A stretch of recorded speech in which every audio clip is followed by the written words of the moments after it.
राधे कृष्णा दोस्तों, आज मैं आपके लिए एक नई कहानी लेकर आई हूँ। गांधारी की वेदना। महाभारत का युद्ध समाप्त हुआ। युद्ध में कौरवों की बुरी तरह से हार हुई।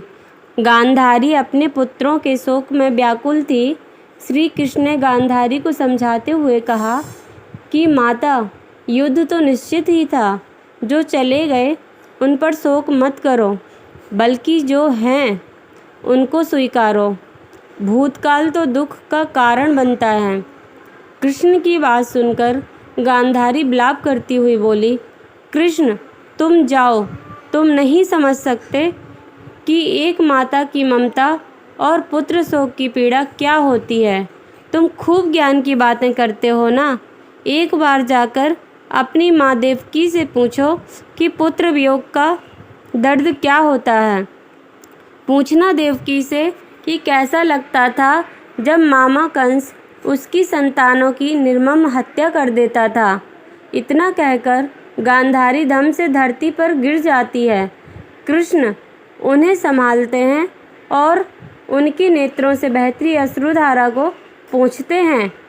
गांधारी रुंधे कंठ से अपनी बात को जारी रखते हुए कहती है, तुम्हारी माता ने तो केवल 6 पुत्रों को खोया है। मैंने अपने 100 पुत्रों को खो दिया है।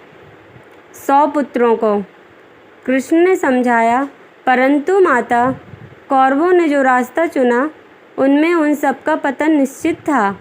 किए गए कर्मों का प्रतिफल तो नियति देती ही है।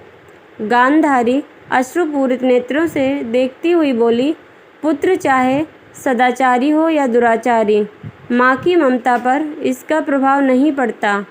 माँ को तो पुत्र की मृत्यु पर बराबर ही दुख होता है।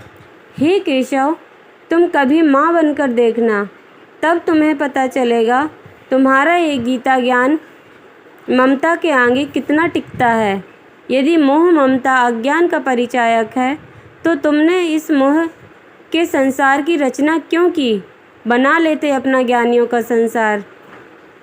इतने में वहाँ युधिष्ठिर आ गए। गांधारी को बिलखते देख युधिष्ठिर ने उनसे क्षमा मांगी। युधिष्ठिर को देखकर गांधारी का हृदय क्रोध से भर गया और दुर्योधन की टूटी जंघा की काल्पनिक तस्वीर उनके मानस पटल पर उभर आई। चित्तचोर श्री कृष्ण को लगा कि गांधारी धर्मराज को कहीं श्राप ना दे दे। इसलिए बात को संभालते हुए कन्हैया ने कहा, हे माता, उसकी जंघा को तो टूटना ही था जिसने आपकी पुत्र वधू को अपमानित किया था।